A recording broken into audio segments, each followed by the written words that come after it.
Namo Phat, good morning. Thank you for joining me for our daily practice check-in.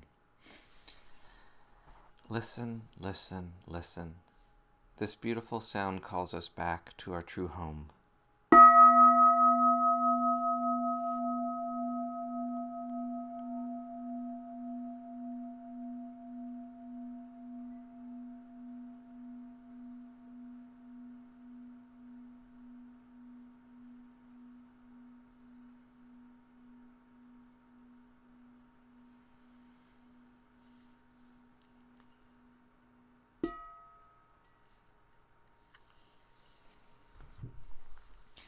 The third mindfulness training. Aware of the suffering caused by sexual misconduct, I vow to cultivate responsibility and learn ways to protect the safety and integrity of individuals, couples, families, and society. I'm determined not to engage in sexual relations without love and a long-term commitment. To preserve the happiness of myself and others, I am determined to respect my commitments and the commitments of others. I will do everything in my power to protect children from sexual abuse and to prevent couples and families from being broken by sexual misconduct.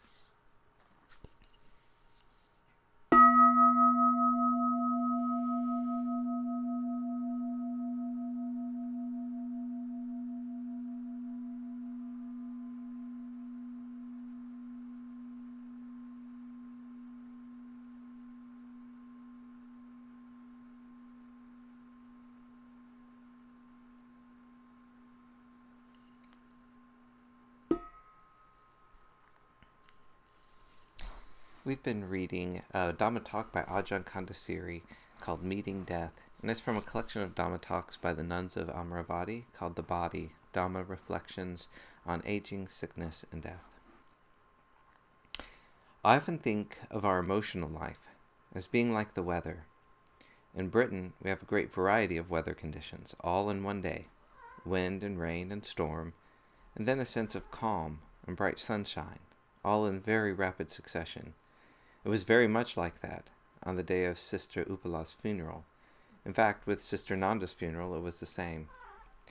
After that, I wasn't so afraid of bereavement or grief, while before I could never imagine how people could cope with losing somebody really close. Certainly, it's not an easy experience, but I found that when I can be present, it is bearable. Also, it's really good to take care in our relationships with each other. It's important to try to resolve any differences. Otherwise, there can be a sense of regret when somebody close to us dies, a sense that we've missed an opportunity to make amends. In fact, there are ways we still can, but it's much better to do before we have to separate physically, if at all possible. The Buddha strongly encourages us to contemplate our own death. This can be quite a frightening prospect, because most of us don't know what's going to happen. Of course, some people can remember previous existences and previous deaths, but most of us don't have that ability. So for us, death is a complete unknown.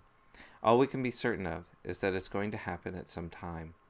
I find that a helpful contemplation is learning how to make peace with doubt, the sense of not knowing. Should I do this? Should I do that? Don't know. Most of us are addicted to certainty. We want to know. We want to know where we are and what's going to happen next. When we're on retreats, one of the things that's most difficult about the Noble Silence is that we can't get the kind of reassurance we're used to getting from each other.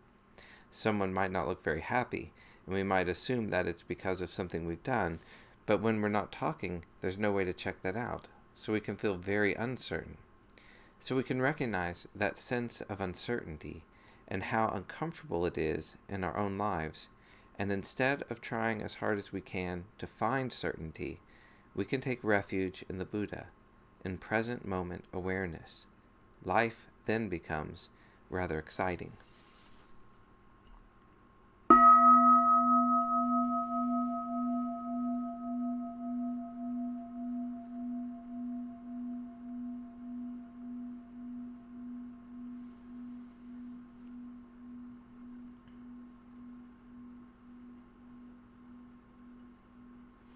May all beings be well.